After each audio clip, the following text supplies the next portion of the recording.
nós vamos falar um pouquinho sobre as seringas. E nós tivemos uma evolução das seringas. Na década de 60, as seringas eram seringas de vidro e elas eram reutilizadas. A partir da década de 70, das doenças infecto-contagiosas, surgiu a seringa totalmente descartável. E aí em 2007 surgiu uma seringa totalmente descartável e evitando o quê? Evitando o acidente pérfuro-cortante e a sua reutilização. Tá bem? Bom, vamos observar os componentes de uma boa agulha e de uma seringa. Então a ponta na qual ela vai perfurar o tecido é chamada de bisel. Depois nós temos a cânula e depois nós temos o quê? O canhão. Então, bisel, cânula, canhão. A seringa nós vamos ter o bico. O bico pode ser um bico de pressão, onde você encaixa o canhão, ou pode ser um bico rosqueável. Nós temos então o cilindro como um todo. Ele tem a escala, tem a flange onde você segura e tem um anel de retenção para evitar que o êmbolo saia. E dentro do cilindro vem o quê? Isso tudo aqui que nós chamamos de êmbolo. Tudo isso aqui é chamado de êmbolo. Aí nós temos a haste do êmbolo e temos o quê?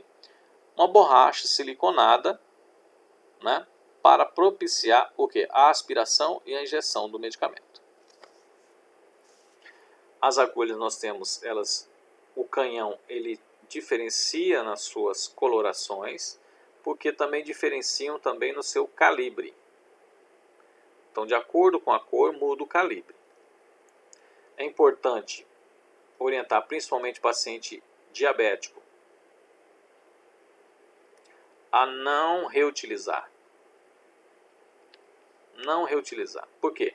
Primeira aplicação, segunda aplicação, terceira aplicação. Olha como é que fica o bisel. Extremamente rombudo, favorecendo aquele quadro de lipodistrofia. Então, orientar o que? Fazer o rodízio e não reutilizar, para evitar o que?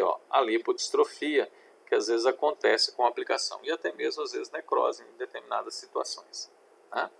Então, de acordo com a cor, vai mudar o calibre. Tá bem? Então, nós vamos ter normalmente a verde, nós vamos ter a 25/8 ou a 40/8. A preta nós vamos ter normalmente a 25/7 ou a 30/7. A roxinha ou violeta nós vamos ter a 20/5,5. A castanho a 13/4,5. E aí a cinza nós temos a 13 por 0,38. O que significa esse 0,7 e 25? Nós vamos ver. 25 é o comprimento e 7 é o diâmetro. Tá certo? Então, olha lá. 30 é o comprimento. Ok? E 8 é o quê? O diâmetro. O diâmetro da agulha. Bem? Aí vem uma sugestão, né? Adulto magro trabalhamos normalmente com a 20/5,5, adulto normal a 25/7, paciente obeso em função da tela do tecido subcutâneo trabalhar com uma agulha um pouco mais comprida, 30/7. Criança normalmente vão trabalhar com a 20/5,5 e mais obesa com a 25/7. Nas intramusculares, é claro. Seringa, nós temos seringa de 3, 5 e 10, temos seringa de 1 ml, seringa de meio e seringa de 0,3. Temos a seringa de 20 ml para aplicação de endovenosa e temos a seringa de vacinas, tá bom? De vacinas também. As seringas de insulina ela vem com a numeração diferenciadas, que é em unidade. Cada 10 unidades significa 0,1 ml. Então aí vem a sugestão, seringa de meio e 1 ml para aplicação de subcutânea intradérmica. Seringa de 3 e 5 para as intramusculares. Seringa de 10 e 20 para endovenosa e coleta. Bom, algumas vêm com dispositivos especiais. Não são todos medicamentos, são principalmente quem? Principalmente medicamentos que têm valores agregados, como o Clexane, são anticoagulantes, etc. e tal. Ou medicamentos hormonais, eles vêm com esses dispositivos. Após a aplicação, você puxa o dispositivo e você isola a agulha, evitando o quê? Até escutar um clique, evitando o acidente pérfuro-cortante. Então é essa seringa. Após a aplicação, você puxa esse revestimento, na qual vai isolar a agulha, evitando acidente pérfuro-cortante. Outras já vêm pré-envasadas, ou seja, o medicamento já vem dentro, basta você tirar o protetor da agulha, tirar o ar e efetuar a aplicação. Então nós tivemos então a evolução das seringas de vidro para a seringa descartável e agora com as seringas com dispositivos de segurança.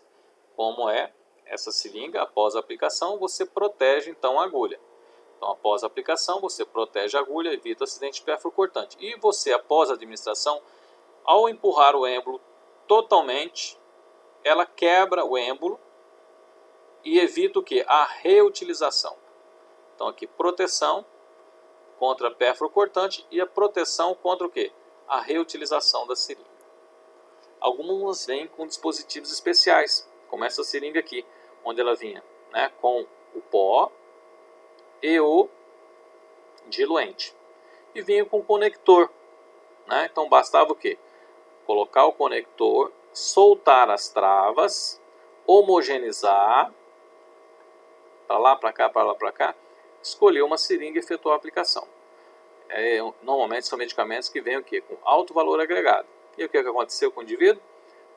Apareceu na farmácia, perguntando se eu sabia fazer ou não. Perguntei, sei fazer. Por quê? Abri a bula. Quando você não sabe, você pode consultar diversos meios para que você tenha certeza do que você está fazendo. E evita o quê? Evita esse tipo de acontecimento. Falei, sei fazer sim. Por quê, senhora? Porque esse medicamento custa R$600 e o cara aplicou apenas o quê? O diluente.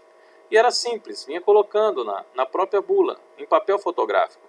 Colocava o conector, soltava as travas, homogeneizava, escolhia uma seringa com o medicamento e efetuava a aplicação. Certo? Então, se você não sabe, procure os meios para você efetuar essa aplicação, para você ter certeza com relação a isso. O colega mais experiente só não vai fazendo algo que você não tem certeza. E após a aplicação, né, no local da aplicação, coloque o Blood Stop, né, que seria um curativinho para o local.